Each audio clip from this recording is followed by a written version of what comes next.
Broadcasting under the night sky from the edge of an undisclosed jungle on the Gulf of Mexico, I'm Christopher Garetano, your voice in the night. For the next hour, allow me to be your guide into the bizarre unknown, the fantastic macabre, and together we'll journey to that borderland between fiction and reality, a place beyond all rational explanation. We are now off to the witch.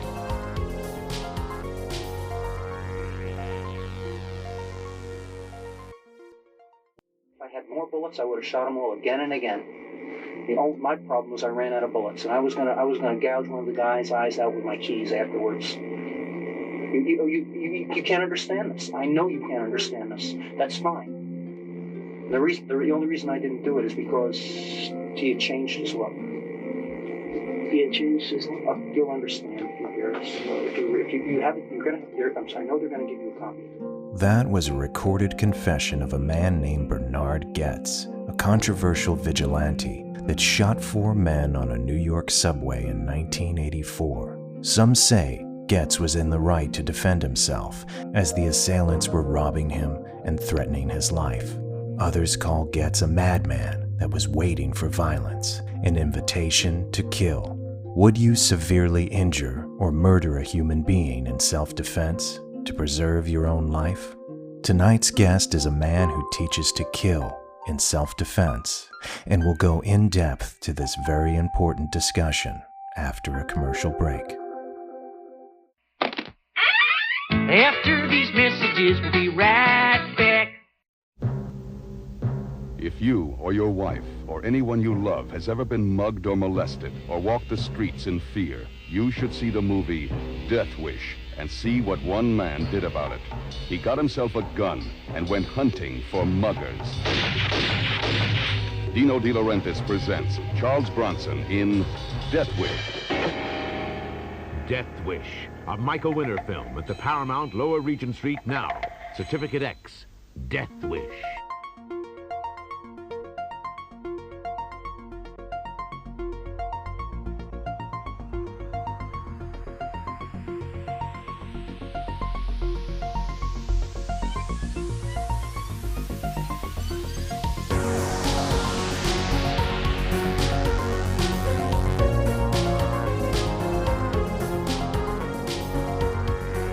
Welcome back to Off to the Witch. I'm your host, Christopher Garetano, and tonight's guest, Jason Schultz, is the writer of the Medusa Edged Weapons system, a lethal form of self-defense that literally teaches you to kill.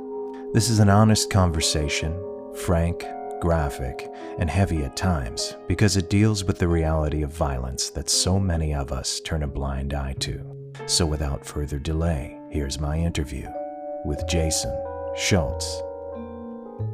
So I was born in 1981 in Huntington, New York, to a young couple, a former seaman in the Navy and a former nursing student. 2 completely different backgrounds. My father is very rough and tumble. He grew up in the streets. My mother came from a very waspy, prim and proper background. We lived in Northport for the beginning of my life, but we moved out to Patchogue when I was about 3, and that's where I lived the majority of my life, right on the cusp of North Bellport, which was probably one of the most violent areas in Suffolk County at the time. It comprised of about 25% of all violent crime in the county, and we're talking about a neighborhood that was maybe 1.25 square miles. Wow. Violence was an everyday thing. Were you confronted as a kid by violence? First time I had a knife presented to me in a threatening manner was in elementary school by another student on the bus. We're talking 3rd graders, My son is 11. I couldn't imagine him in the 3rd grade having another student pull a knife on him. And what happened in that situation? Can you bring me back there and kind of lead me through your memories? I know it was a long time ago. Yeah. We were on the bus behind the building, getting ready to unload in the morning. And I was a minority in the area. Um, so I was one of the few white kids on the bus, and I sat towards the back because, as we got on the bus, that's how we filled in the seats. We all had assigned seating. I was one of the last stops to get picked up, so I was towards the back of the bus. And just out of nowhere, a kid that I had been friendly with for at least the past 2 years decided he was going to pull a knife out of his backpack and present it to me in a threatening manner. I just froze. I never expected to see something like that. I never anticipated coming face to face with something that could seriously alter my course of life at such a young age. You know, we're talking 1988, maybe 89.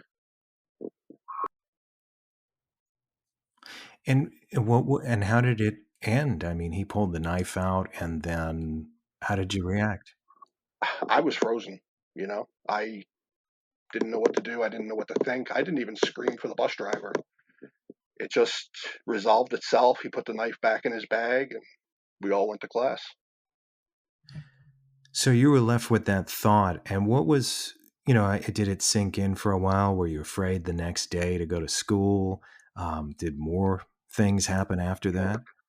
It At the time, it seemed so surreal that it really didn't prevent me from just going on with my day. I kind of didn't believe that it happened at the time. Um, it wasn't until later on, when friends who were on the bus with me commented about it, that I actually solidified the memory in my mind. Um, but yeah, after that point, I really ramped up my interest in martial arts. Um, I wrestled for a very little period of time prior to this. Um, Maybe 2 years later, my parents finally got the money together to put me in the judo in an after school program. Uh, And just to establish for the audience, because this is audio only, you're a pretty big guy. What's your size, your height, and right how? now, I'm about 6'7" and 320 pounds. Okay, so you're a big dude. Yeah, And back then, were you a tall kid? I was taller than average, but I was like a beanpole. I was the awkward, shaggy, adolescent. My legs were too long for my body. I didn't know how to maneuver them. It wasn't. I was clumsy as hell until I got into karate when I was older, and that's when I finally learned how, like, spatial perception and how to properly maneuver myself through doorways and upstairs. And how old were you when you got into karate? Well, judo was fourth grade. Karate had to have been sixth or seventh grade. So I was like 12 when I went into karate, and that was a traditional Okinawan system out here on the island. It was a Kobayashi Shorin-ryu. The instructor was a sweetheart of a guy. He embodied what a martial artist was to me growing up. He was very polite, well mannered, kept really good care of himself. Always, his hair was always cut. He was always clean. His uniform was always pressed nicely. But he would kick the hell out of you if you stepped out of line. And did you appreciate that discipline back then when you were experiencing that from your instructor? Did you I did. appreciate that then? Okay. I really did. My father wasn't much of a disciplinarian, but he towed the line pretty tightly. Um, so having another male in my life that showed that same sort of controlled strength was something I definitely needed, because there weren't a lot of other positive role models in my life. I had to rely on movies, wrestlers, all these other fictional characters to look up to, because my dad was just a man. My sensei was just a man. I needed somebody that was larger than life to really carry myself on their energy. And did you have anything in particular when you were that, because you were pretty young when you started learning martial arts, very young. Was there anything in fiction or in cinema that you really latched onto in terms of that archetype? one that I can really recall was Jack Flack from Cloak and Dagger. And what about that character really resonated with you? I believe his name was Danny, the young boy, played by oh, I can't remember his name. Anyway, the fact that he created this role model around his father, that he realized his father was all he needed, but he needed to bulk it up somehow. He had that strong male role model. He had that guiding light in his life. He just didn't recognize it. And I didn't realize that until I was much older. I have an action figure that I kept from the time I was a child. It was just like a mechanic that came with a gas truck, but he had a mustache, so I used to pretend it was my dad.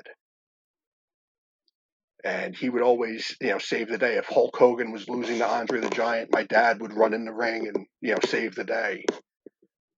And it just, it never really clicked until I was older. And I look back at those memories and, put two and two together. Yeah, and I suppose kids do that. They find their strength in these alternate or additional father figures, big brother figures, in their action heroes, and in those archetypes they find strength in that. And I think that's been done since the dawn of man, and even with Greek mythology or things like that, or biblical characters. People do that.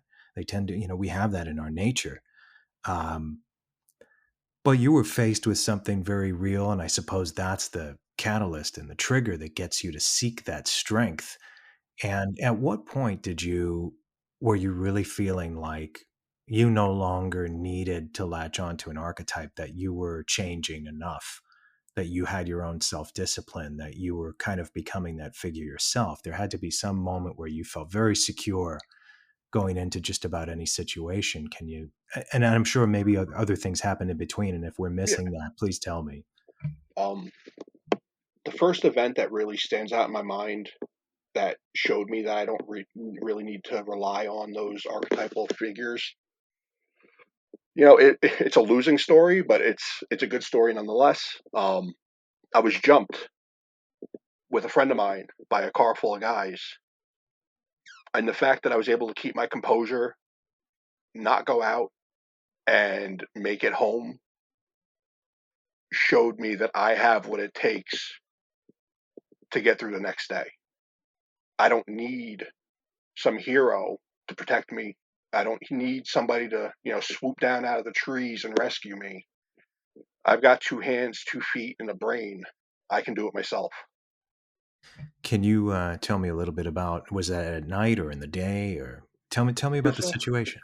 so I was walking home with a buddy of mine, cutting through a neighborhood, just, taking a long route. And a car full of guys, I think it was like 4 or 5 of them, pulled up, asked me in particular if I recognized somebody in the back seat. He was the only person in the car that I didn't recognize. And, sure enough, he said, "Oh, yeah, that's him." And before I knew it, they all spilled out of the car and it was on. We're talking mid-afternoon. Homeowners are out in their yards. It wasn't until everything was all over did somebody say, "Hey, are you okay?" And so what happened? They struck you, they punched Yeah, you, they kicked you. Okay. yeah, hit us. They punched me, kicked me. Yeah, I remember going down into like a 3-point stance. My hand touched the pavement, and I was just thinking to myself, if I go down any further, nothing's going to stop them from kicking my head in. So I had to will myself back upright and just hold on as long as I could. At this time we were training karate, and as good as the base as it was, it didn't prepare me for real life violence. It prepared me for having discipline. It prepared me for being able to spar. It prepared me for being able to fight one on one. It did not prepare me for these sudden acts of random violence that we are becoming all too well familiar with nowadays. And a lot of people don't understand that, because I don't think they've ever been confronted There's certainly people who make this very staunch point of saying, well, I mean, you can defend yourself with this style of martial arts, or you don't even need to. You can walk away from a situation, and it's quite naive, I think, either one of those, especially when you've been in a truly violent situation, how abrupt it happens. Can you describe the difference between demonstrative fighting and something on the street that happens like it did to you?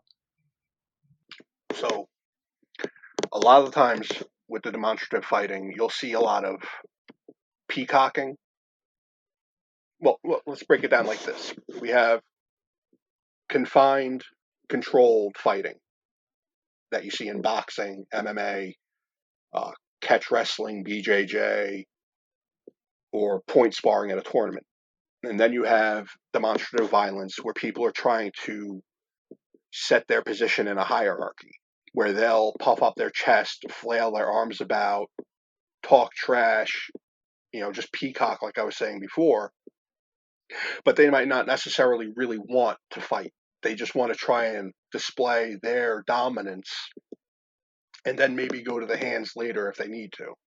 And then you have people that are just these reptile brained, or sorry, not reptile brained, but they're, cold, calculating, and they just rely on action. They don't rely on thinking the process through. They want you have something, they're going to take what they want from you, whether it's your freedom, a possession, whatever they want, they're taking it.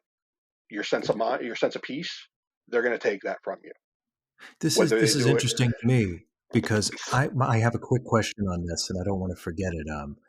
Is there is there ever any kind of method that's consistent with people who commit these random acts of violence? Is there something to learn on how they approach, how they strike? Is there something usually that's the same about them to learn how to defend? And I guess you're going to tell me most about this later, but I wanted to hit it while it was on the tip of my tongue. yeah, there are definitely signs to look out for. People playing with the hem of their shirt. A lot of times you'll see people like tug at their pant legs to try and get the fabric to bunch up above the knee so they can shoot in. Um, if you see somebody who's completely unfamiliar to you constantly looking at you, they're trying to size you up. They're trying to see how much you're paying attention to them. These are all just little things you can look out for.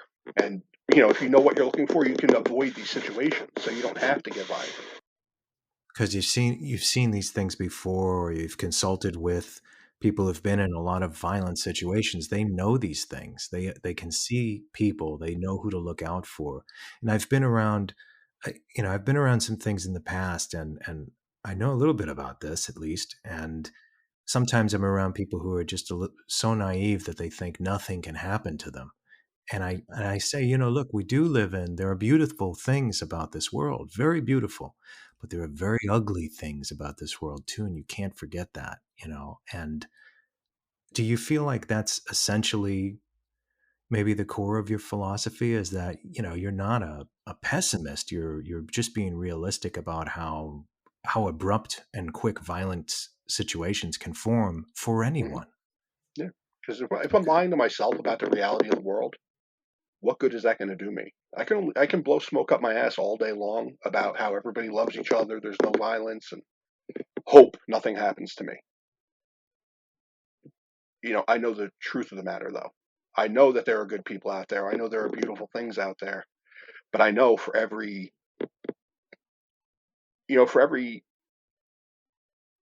10 people, there's going to be one asshole in that group. Sorry for the language. Oh, no, you just speak the way you need to. There's going to be somebody in that group, and then you take a larger group of people, and then you're going to start getting into, you take 100 people, you're going to have 10 people at the top that are the nicest people you've ever met. You're going to have 10 people at the bottom that are, the worst out of that group of 100 people. So you can only imagine, the larger the sample gets, the worse the people are going to get. There's martial arts being taught, and they're effective in a variety of situations, but a lot of them are for tournaments or equally learned competition. In other words, your opponent also knows this martial art and they know the rules. At what point did you start studying defense where the only rule is to survive? Uh, I switched over. So I left karate for good at 22 years old. And I went to MMA for a short period of time. And it was at that point that I realized I had no interest in competing. I wanted to train. I wanted to be able to protect myself. I wanted to be able to functionally defend the people I love. But I didn't want to go to a tournament. I didn't want to roll around for a medal. I just wanted a functional system to defend myself with. So I began researching all these different systems. And knowing that I didn't want to compete, I avoided a lot of the traditional arts. Now, there's nothing wrong with traditional arts. If you know how to weaponize it, they're perfectly fine. But there's been so much work done over the last 50 years or so to take the violence out of traditional arts that they really are just becoming these spectacles, you know. But getting back to what I was saying, after MMA, I began looking at other systems to see what was out there, to see what was really working in the real world. And I found, you know, military combatives. And it brought me back full circle because while I was in karate, I was still looking around for other things because my instructor allowed us to experiment. So we were an Okinawan karate school, but he taught us Brazilian jiu-jitsu. We did judo. It was a very complete school. So I was also looking into, at the time, he went by the name Jim Grover. His name is Kelly McCann now, but at the time he was a Marine Corps Special Operations Officer. And he released a series of videos from Paladin Press when they were still operational. And it seemed so simple. I was like, this can't work. There's nothing behind this. There's no, years of training. There's no tournaments. How can you prove that this worked? And then I found out that all of his work was based off of what the GIs were learning in World War II, especially members of the OSS and the SOE over in the UK. Now, for what people might not realize is the OSS are the predecessor to the CIA. And they had to be able to train these operators to go behind lines in a matter of days. They didn't have weeks to put them through a boot camp. They gave them like a few-week crash course. And, they would learn unarmed combat, edged weapon combat, pistols, revolvers, rifles, machine guns, anything they would need to use to take an enemy life behind enemy lines, they learned it in a matter of weeks. So that they had to learn really quick to defend themselves in a rapid fire, violent situation, something that would just come out of nowhere and you don't really know how it's coming at you, like whether it be someone who's trained or just someone just insane, coming at you with whatever weapon they have, a stick, a knife. Yeah. Is it like that? It's exactly like that. You Okay. take these guys, you think about the OSS, you think about the CIA, you're thinking about guys, you're thinking about big brains, you're thinking about bookkeepers and engineers, accountants. These aren't violent people. These aren't people that are violent by nature, but they were able to take the information they learned from men like William Fairbairn and Eric Sykes and Hector Grant Taylor. And they were able to take these unarmed skills and armed skills and deploy them in a rapid fashion in an environment where they needed to live. If they were captured behind enemy lines, they would have been disavowed, dead, forgotten. Sorry, wish we could have helped you. So they needed something that was going to be functional for them from the gate, which is what really, looking back, once I realized this, looking back at Jim Grover's material, I was like, holy shit, I had the answer in my hand the whole time. And from my mid-20s to now, all my unarmed work has been primarily derived from old hand-to-hand combat manuals or people who have trained with OSS vets or special forces officers. And those things are tried and true, correct? They're things that it really, unless we become bionic or we change our DNA, it's something that won't need to change. No, you could the same way cavemen killed each other, we still kill each other. Sure, it's brutal, it's quick, random. There's so much I want to ask you. Okay, so let's start a scenario, and then we can get into details and more of your history. But let's say, put me in a scenario. We're walking down the street. Any normal, just about any of the people listening could be in. And first, give me worst case scenario, and then if you could tell me a way how that person could defend themselves without being physically large or needing to know 50 years worth of martial arts. Sure.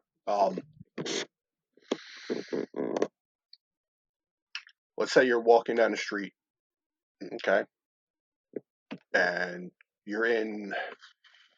let's say you're in Huntington by the Paramount, and turn the corner to go to the parking lot after a concert, and you're approached, some guy wants the time, wants a cigarette, wants, anything. The second someone's approaching you and you want to stop them, just be vocal about it. Don't be timid. Don't worry about insulting them or upsetting them. If someone's getting too close, stop them from getting close. If that doesn't work and they continue to approach, once they're inside, I'd say like a 3-foot radius, it's fair game. That's your sphere of influence, I'll say. If you're feeling threatened, you put your hands up in a passive position. We call it defense. It's palms open, placed towards the opponent, about shoulder height, and it looks like just like hey, back up, calm down. But you could drop those closed hands into fists, or you could shoot out with open hand strikes from the defense position. So you could get the drop on them while they're still trying to run their script on you, because all these guys have a script. If you're going to be mugged on somebody's first day mugging people, that'll be the luckiest day of your life. But it's not going to happen. So whoever's approaching you, you can already assume that they've got a couple of people under their belt. They've probably been locked up. They've been hit before. So they're not broken yet. It's going to be your job to break them. So if they approach and you throw up your fence and they don't get the signal, you could shoot in with a low kick to the shin with the inside edge of your boot or shoe right to the shin bone, and then slide down and stomp to the bridge of the foot. While you're doing that, it'll take them off balance, and you can also come in as you're crashing into them with a chin jab or an edge of hand blow from the opposite hand. So if you're kicking in with your right foot, you would drop an edge of hand blow vertically across their throat with your left hand. It'd be a lot easier to show in person or through a video, but Sure. if you get, there's finite moves in what I do. So there's not a lot of thinking about what the options are, what opportunities should I take. It's like, 1, 2, 3, get it done. Don't think, just do. So we'll go through, if we were training one-on-one, I would take you through a number of scenarios. I would show you how certain moves link together, but I would allow you to experiment for yourself to see what works best for you. Because what I do works for me, and what I do because it works for me. What I do, may not work for you. So if I were only to teach you what I know and what I do, it's doing you a disservice.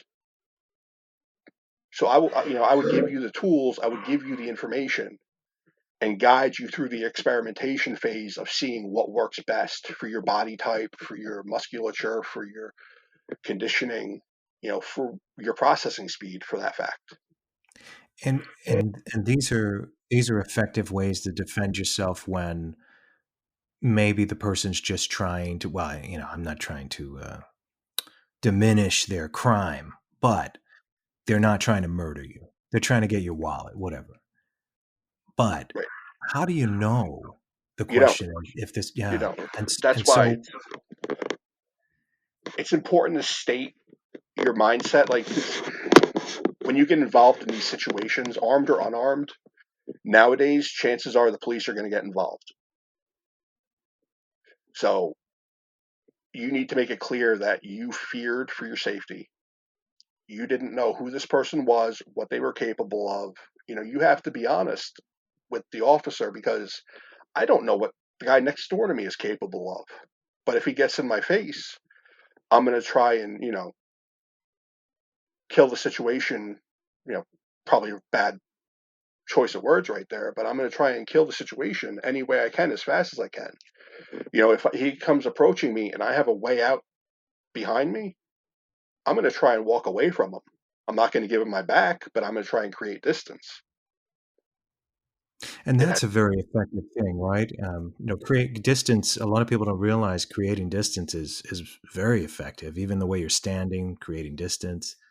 Um, I was in a situation a few years back. I was living in Michigan, and it was 4 a.m, and I heard someone breaking in the door of my apartment.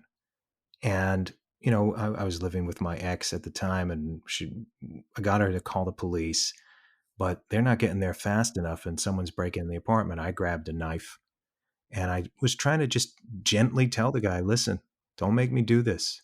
You come through this door and I'm going to put a knife in you. So please don't do this. Don't make me do this to you.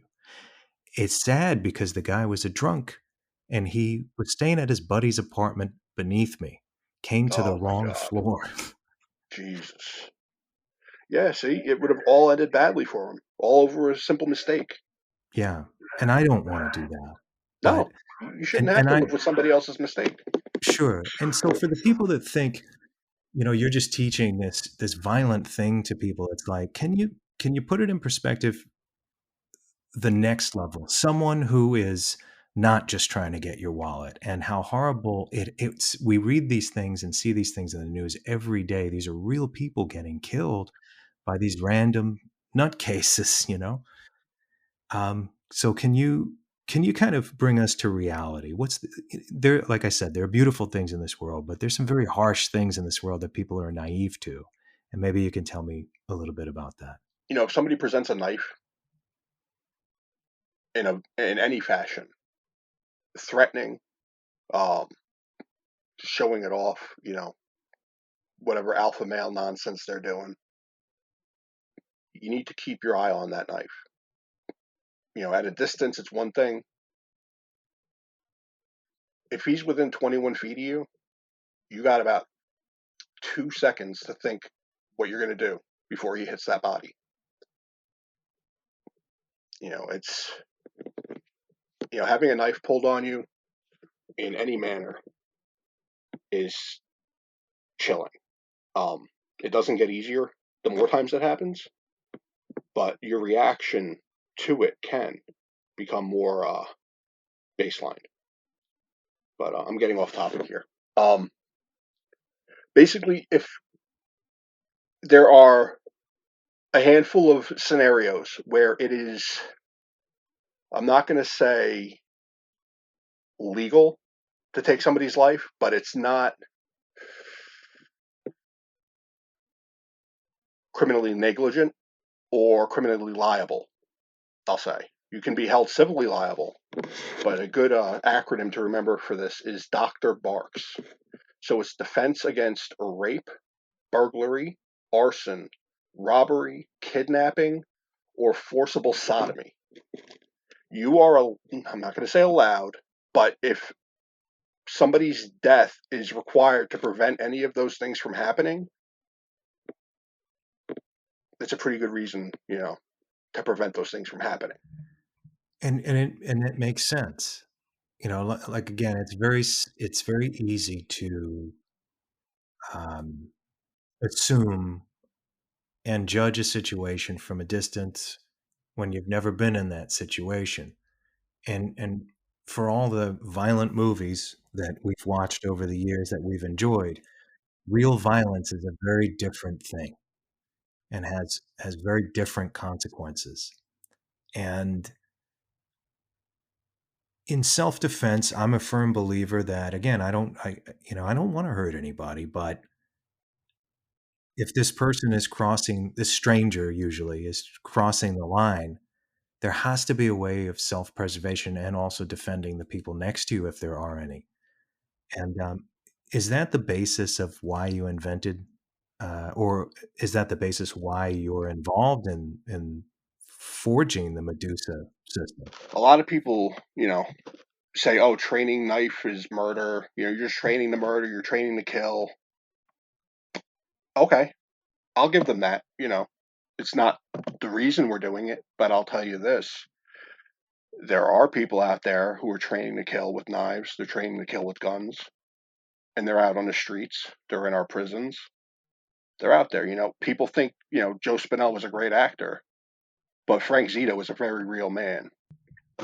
Yeah, and for the audience that doesn't know, Jason's referring to an actor in a movie called Maniac that came out, what is it, 40 something years ago. And Yeah, 43 yeah, years ago. and Frank Zito is the character he played. For horror movie violence, his scenes with the prostitutes, especially the one that he strangles in the hotel room, that's real violence. That's ugly. Real violence isn't going to be Jason Voorhees, you know, running around a camp with a machete. Real violence is going to be, perpetrated by these disturbed individuals. They're not all going to be Jeffrey Dahmer. They're going to be guys who are out of touch with reality. They're going to be guys who have a chip on their shoulder. They're going to have guys that are just disaffected from society. Sure, just completely insane too, a lot of the time. Now, Jason, have you been in a situation like that where someone on that level of insanity, and again, we're not doctors, but it's safe to assume that someone's just going to get into someone's personal space in a violent situation is not well. Um, have you been in a scenario like that? I've been in some scenarios where violence was called for, but I've been in thankfully more scenarios where I was able to you know finesse my way out of them. One that really stands out in my mind is a Friday night in Patchogue Village after Alive After Five one summer many many years ago. I was sitting at a bus stop with a friend of mine, and a man approached us about 1 o'clock in the morning wearing sunglasses, calling us all sorts of derogatory terms, and we just got up, and I told my friend to just get walking. I kept an eye on the guy who was approaching us, and we were able to just keep our distance, and he lost us after a little while. But yeah, there have been times where I've had knives pulled on me, I've had guns pulled on me, and steps have to be taken to survive those situations. Again, sometimes you can talk your way out of them. Sometimes you're lucky, and the guy who's on the other side doesn't actually want to do what he's posturing to do. And it's so tough. It's so difficult because then you're making that decision to cross the line because you don't want to find out if this person's going to kill you or not. Now, I guess there's also the scenario where someone can strike you and now you're bleeding and you should know better. You should know that this is going to be a lethal situation one way or another. Um, but what would be a situation where you should decide to strike in a lethal way, even though the person hasn't done it yet? if you're genuinely in fear for your life, don't wait. Don't hesitate. You need to act out. You need to do something.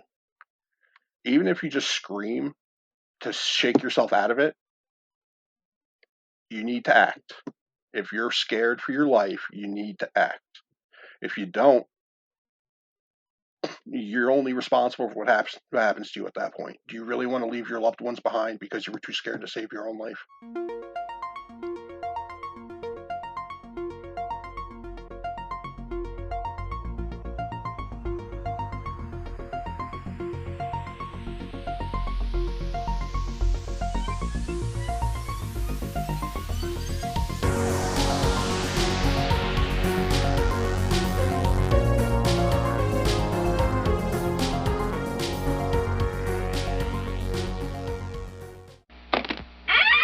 After these messages, we'll be right back. Analysis Films, the distributors of the controversial box office hit Caligula, now bring you a new challenge. Maniac. No horror that ever froze your blood, no terror that ever pinned you sweating to your seat can prepare you for Maniac. If you think you've seen it all, you haven't seen anything until you've met the challenge of Maniac. No one under 17 admitted.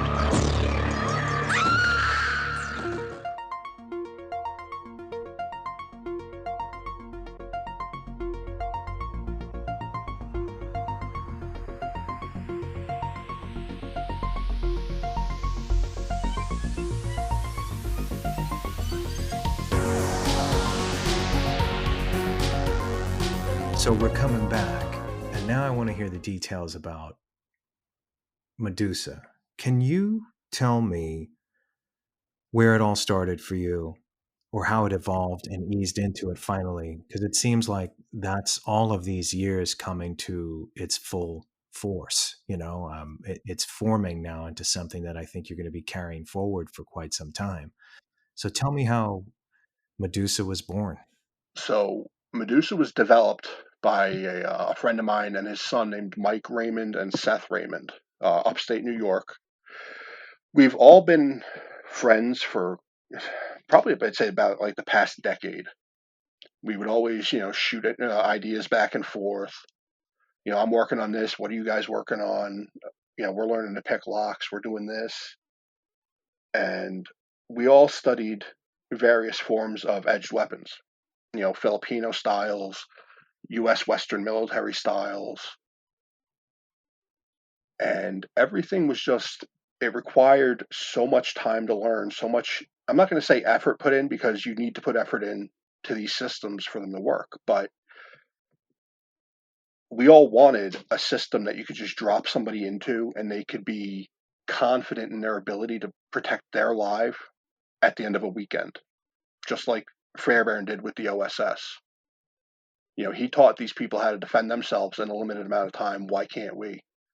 We're not looking to get rich. We're not looking to, retire off of this. We're looking to save lives. So Mike and Seth developed the system in an old dairy barn with a couple of guys of theirs, and they thought it was interesting. They thought they were onto something. So Mike decided to share it with me, and I knew from the moment he described it to me that he was really onto something, because Medusa only relies on a handful of techniques, and it's up to the person to decide how it's put together. I was able to get Medusa down in no time. Medusa was founded in 2019, I believe. I was an instructor by October of 2021. I was the second instructor in the system. And you wrote the manual, right? Yeah, Mike and Seth wanted to keep it low key.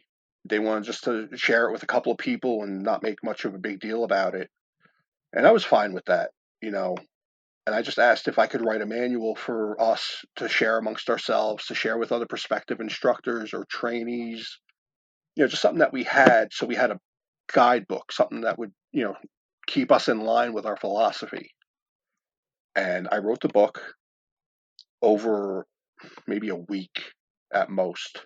In a couple of minutes here, a couple of minutes there, I was just stream of consciousness through the keyboard, and I sent it off to a couple of people who I really have a lot of respect for in the community.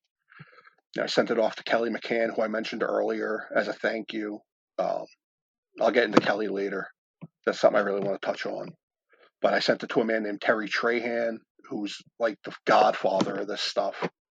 And he told me that we were really onto something. He really appreciated the manual. So I knew we were onto something. We were on the right track.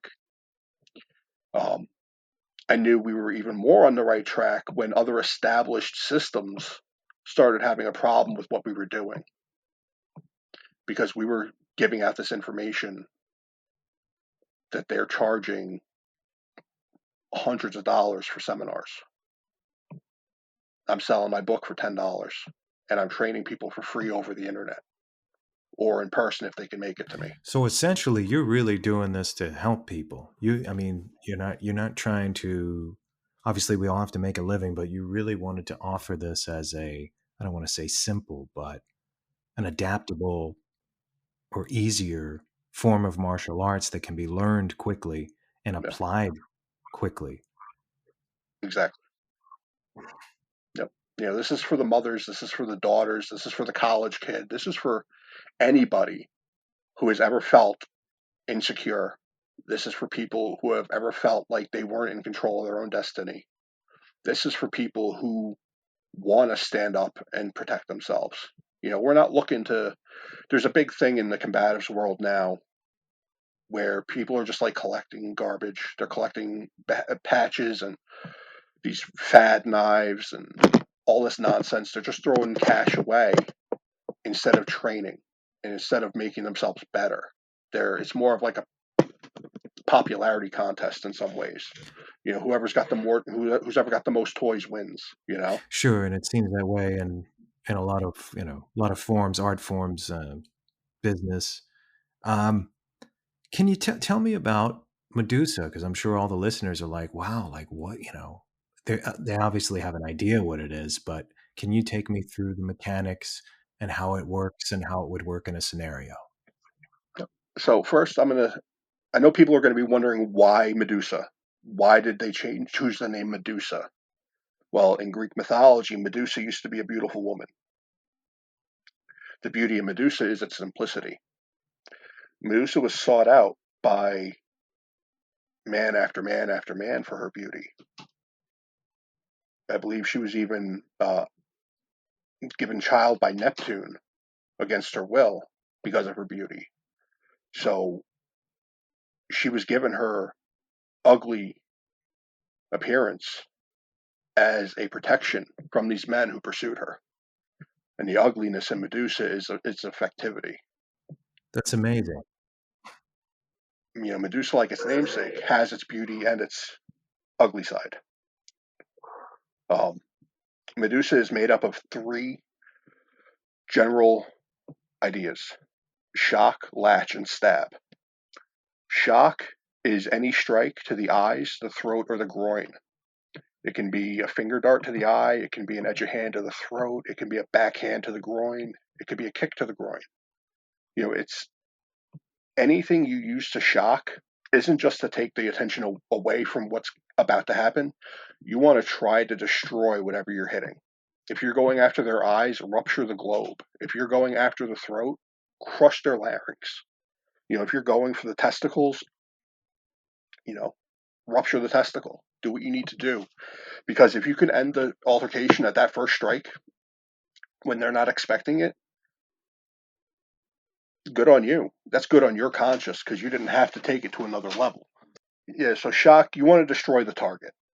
If you can end the altercation at that moment, good. Because you don't want to have to go further. You don't want that on your conscience. You want to be able to go home and go to sleep at night. That's everybody's goal, or at least it should be, is to sleep in your own bed at the end of the night. If shock doesn't work, then we move to latch. Latching is grabbing onto the target in any manner you can. You could grab them by the back of the neck. You can grab them by the tricep and pull them into you. You can step on their foot to keep them from stepping away from you. anything you can do to hold your target closer to you is latching. Stabbing is obvious.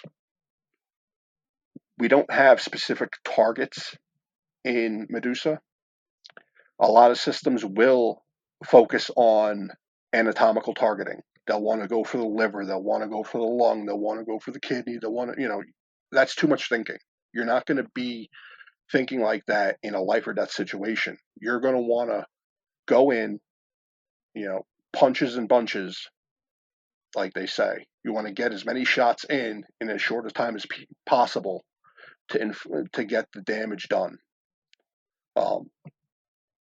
We have 3 zones that we stab. We don't target anatomy, we target zones. Zone 1 is from the top of the head to the clavicle. So you have your subclavian artery in there, you've got everything in the neck there. Zone 2 is from the clavicle to the belt line. That's where, you got your heart, your lungs, your kidneys, your liver, your spleen, intestines.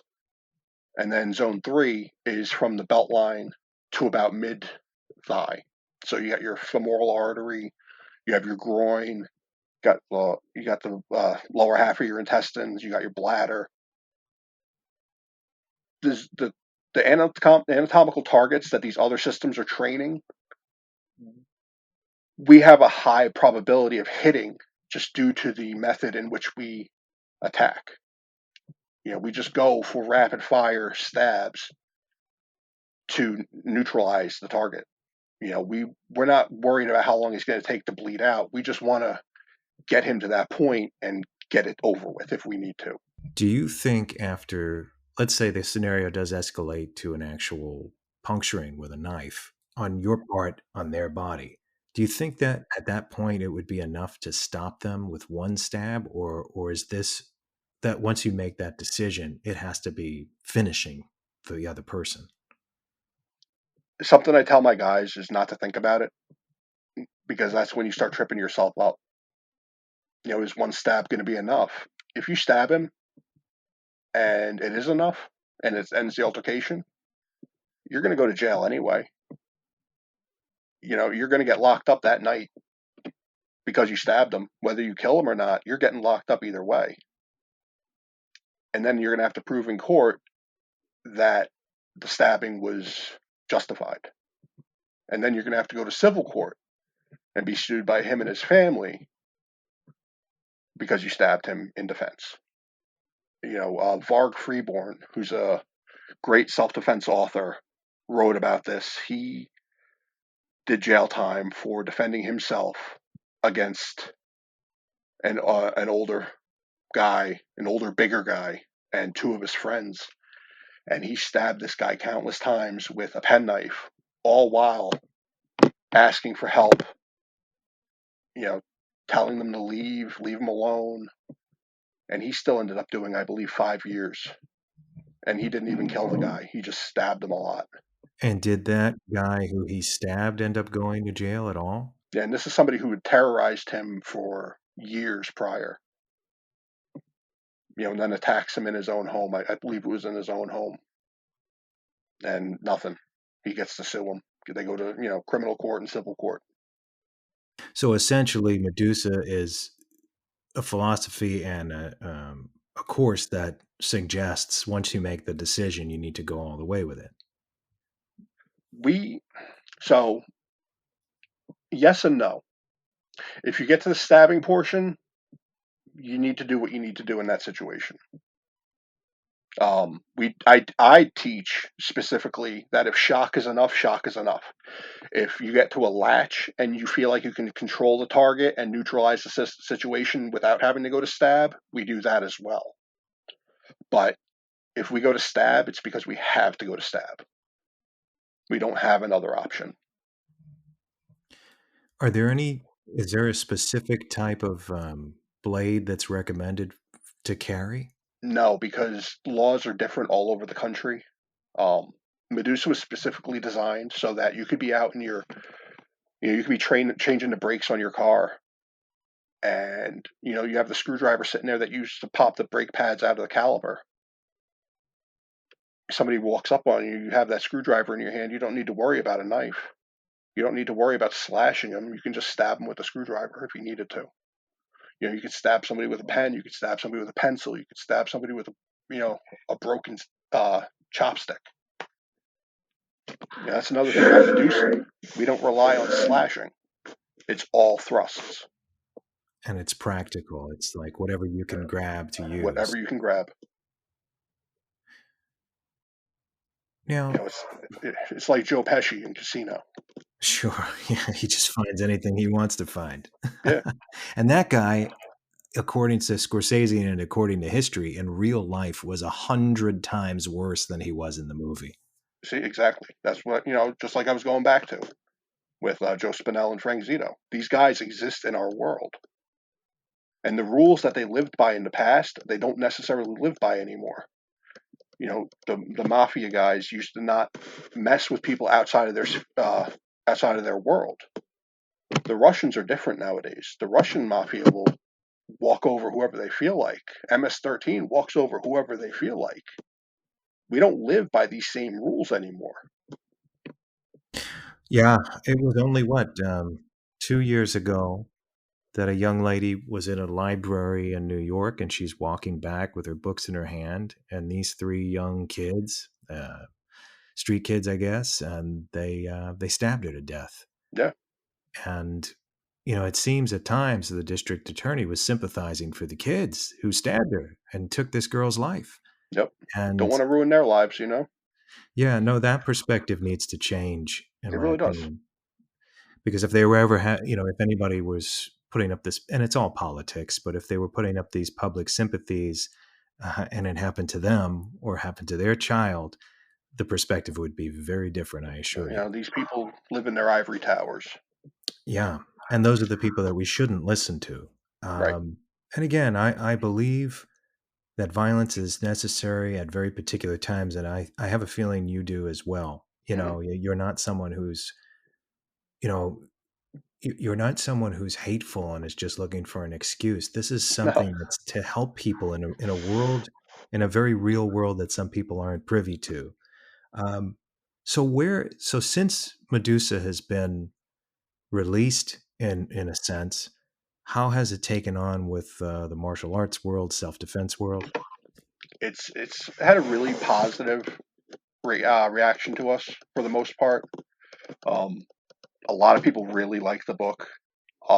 We've managed to bring on another, I think we closed out 2022 with an additional 6 instructors, which are all over the US. We have 1 in Germany now. I'm trying to get 2 guys in the UK, but we have them in New York, Georgia, Texas, and I believe North or South Carolina. Oh, so it's expanding pretty quickly too. And at this point, do you know of anybody that has had to put these? Well, I guess these techniques are somewhat, their foundation is years old, but since Medusa itself has been put out, has anyone had to use it that you know of? I hope not. But I will say that a friend of mine went to Ukraine to train some of their soldiers in unarmed combat and edged weapon combat, and Medusa was one of the things that he went over with them. So Medusa is seeing battlefield use right now. Wow. And how do you feel about that? If it's going to protect people defending their homeland from invaders, I'm all for it. I wish we didn't live in this world. I mean, not that we didn't live in this world. I just wish this world wasn't the way it is, where these things are necessary. I would love to just sit around and play with my son all day. I would love to, go for walks and skip at the beach or whatever. It's not the reality, though. Well, this raises an incredible question, because and again, it's tough for some people to understand because they have not been around violence and they don't understand violence and they don't understand the consequences of it. But and this is just opinion, this is a part of the conversation where we can talk about, because I'm interested in this. I know that in Singapore, the laws are really harsh, but the street rate of crime is zero because the punishments are very, very harsh.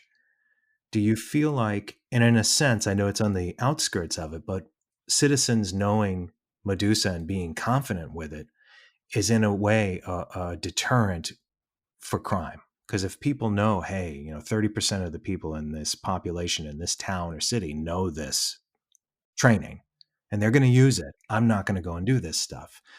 I think it would work the same. Do you believe that laws, at least in this country, the United States, should be harsher than they are? Punishment should be harsh.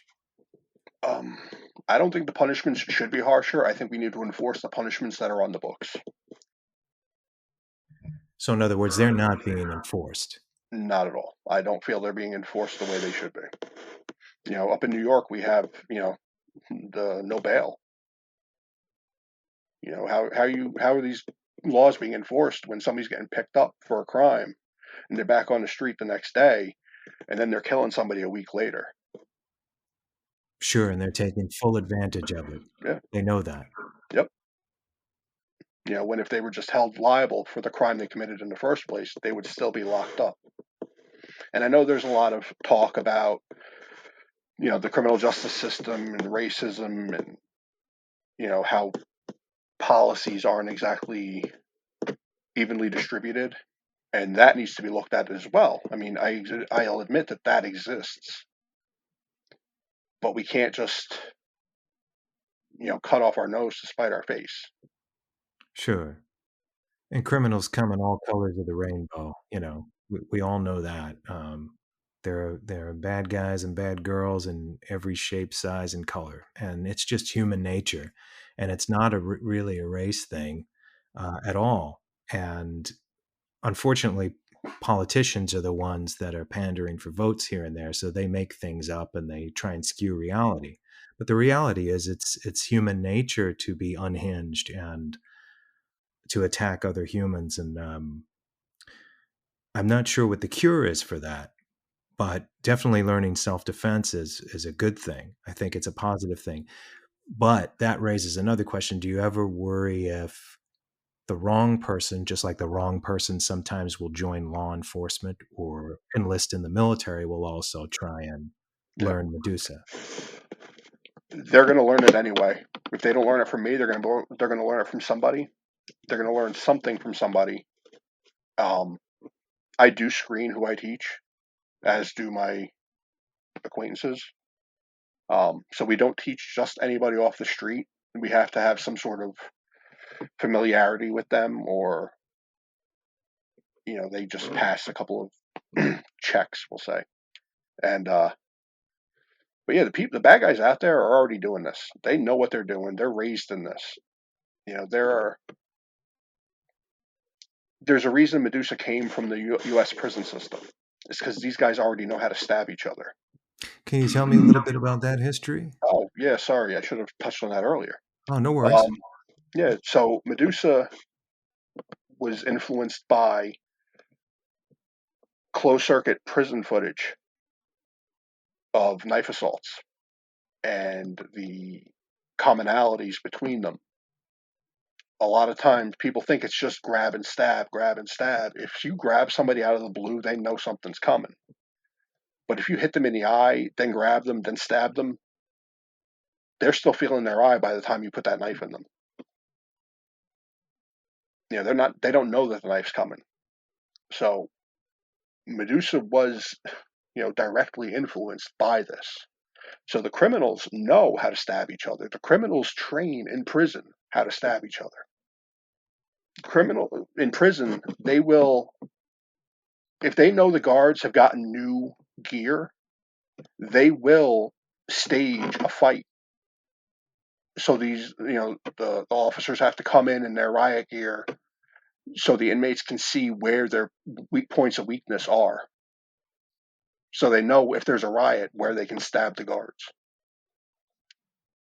There are prisoners that'll tell, guards, say, hey, I know you work legs on Monday. You need to change up your schedule because, maybe some guy is looking to get that guard. That's how much they pay attention. They're not idiots. They're not stupid people. They just put their skill sets into different fields than we do. They are people watchers. They know how to pick victims. If they can tell a prison guard's workout routine by the way he walks up and down the floor, if he's slower one day than the next, they know it takes him 22 steps to get to the end of the hallway, but on leg day it takes him 24 steps. They know that. They can read people. They can remember these things. They're planning, they're training while we're sitting home watching TV. Sure. And it just reminds me of, any predator that waits and watches. Even, I learned, I was making a documentary not too long ago, finishing it up now, about the alligator here, the American alligator. And that's what it does. It sits, it watches you, it cases you for days, and then it makes its decision. Because if you keep coming to the same place over and over again, and that is that reptilian brain you were referring to earlier, it's literally. And so you learned, or you derived part of Medusa from that, because that's a very calculated, violent way of self-defense and attack. And so almost learning what the criminal knows. Exactly. And we're not doing it to glorify the criminals. There's a subset in the self-defense world right now where people are trying to glorify the criminal element and live vicariously through like what the cartels are doing, their whole culture, and that just doesn't sit right with me. Take their tactics, take what they do, take their systems, take anything you need from them, so long as it works, but don't glorify these people. They're not heroes. People don't realize how ugly the reality is of some of these people in life, what they do to other people, what they do to innocent kids, how they traffic people, who they kill, how they kill them. If any of the people who are naive to these things were standing in the room for a moment of real violence, they would die of fright. So we have to address that now. And this is getting into, I don't want to say mystical, but a bit of a metaphysical way of thinking. Do you think that violent thoughts in general could attract violence to you? Not in the way that I think you mean it. I do believe, though, that if you have violence constantly on the mind, you're going to find violence because it's what you're looking for.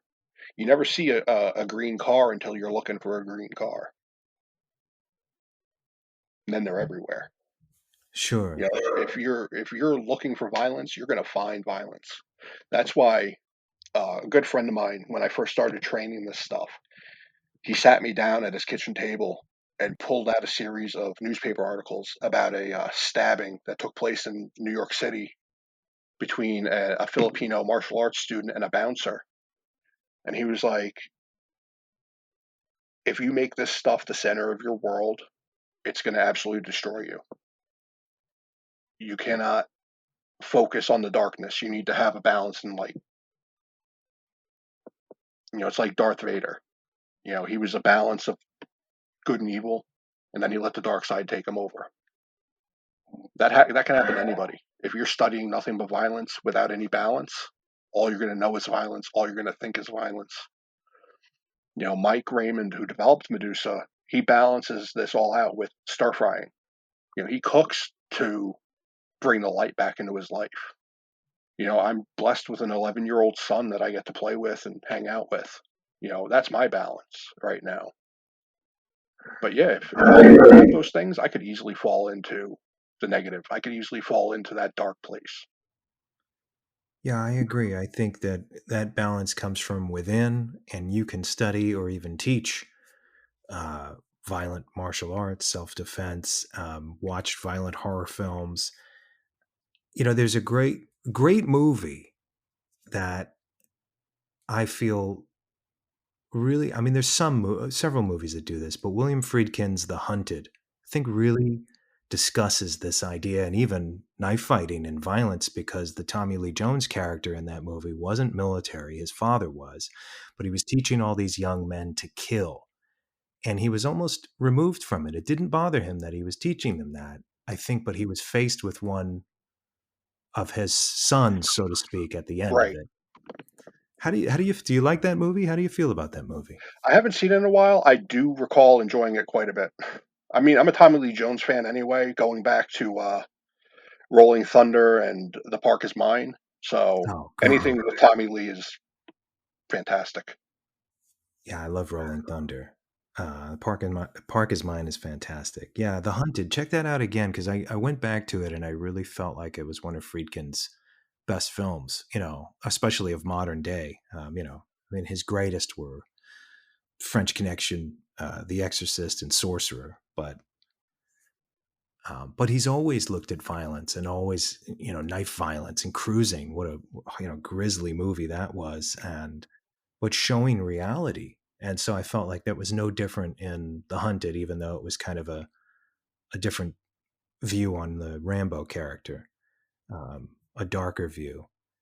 But these things are portrayed in cinema, as we've been discussing, sparsely throughout this conversation, as somewhat a reflection of real life.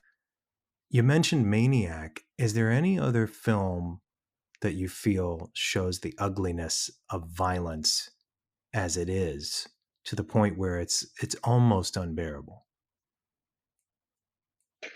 Um, it's a little cartoony nowadays, but I could only imagine the horror that the audience felt watching A Clockwork Orange for the first time.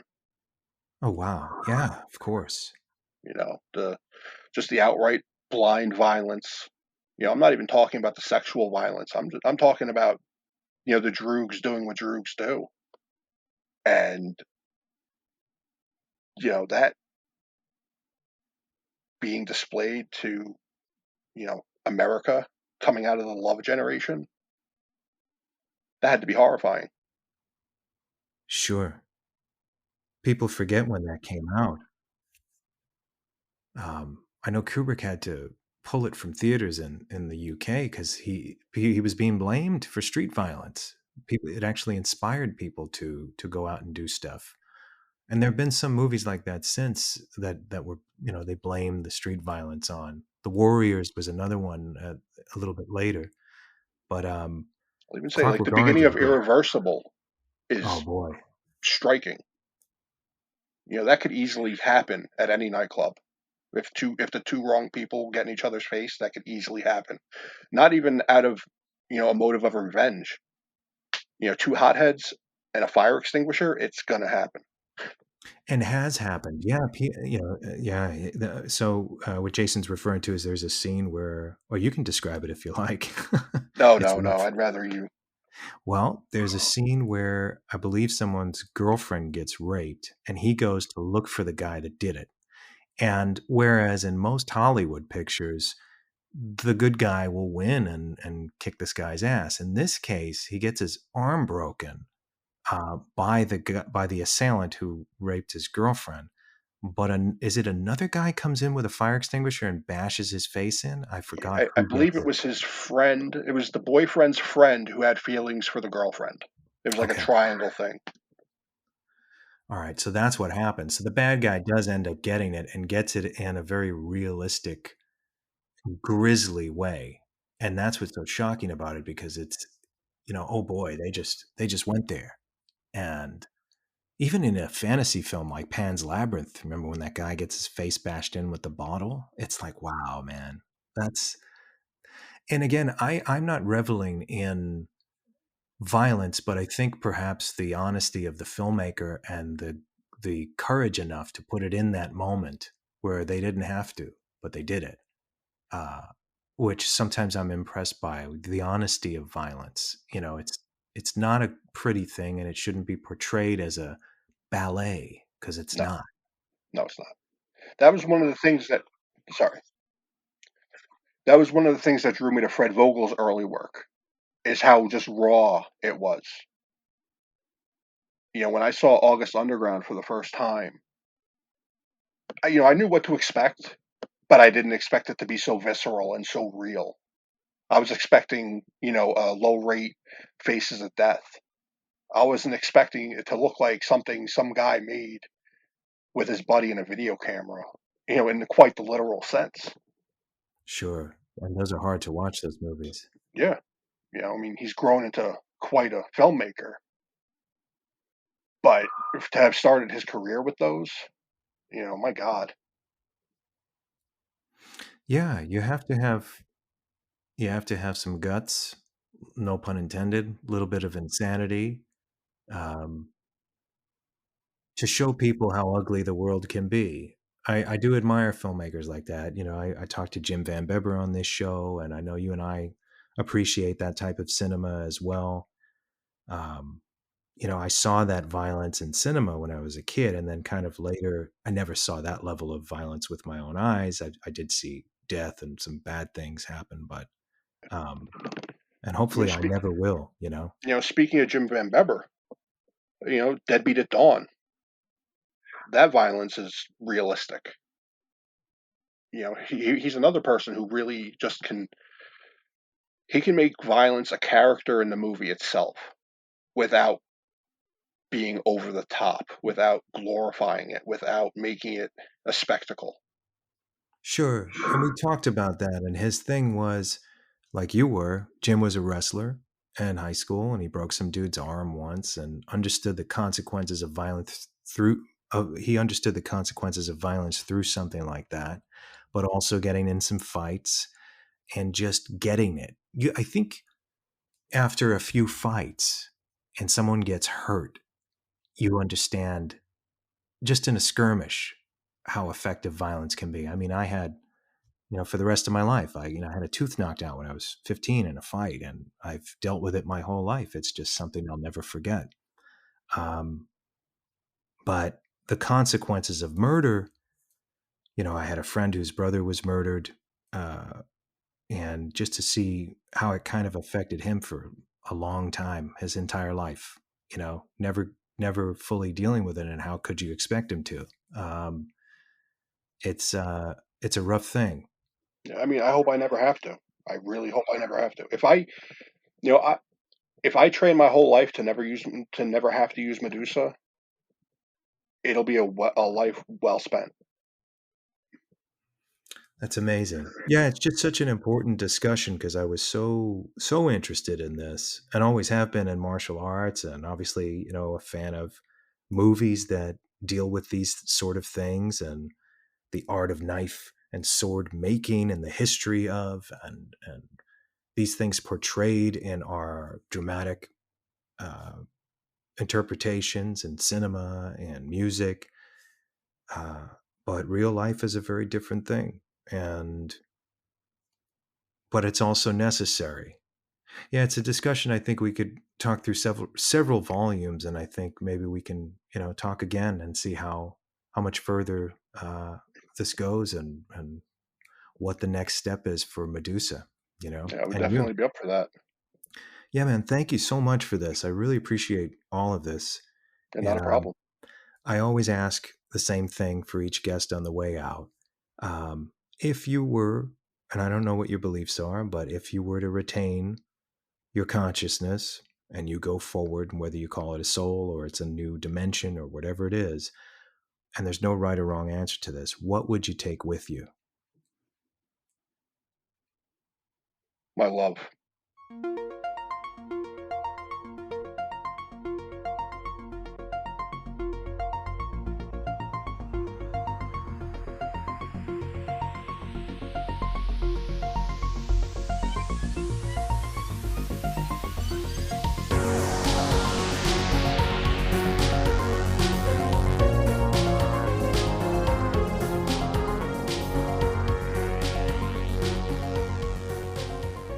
Welcome back to After the Witch. I'm your host, Christopher Garetano, and I want to thank you for joining us tonight. Violence is a harsh reality of life. It happens. It happened throughout history, and it'll happen until the end of time. I hope everyone stays safe out there. Like I said before, there are many beautiful things in this world, but the dark side is always waiting around the corner. Until our next visit, try to enjoy the daylight.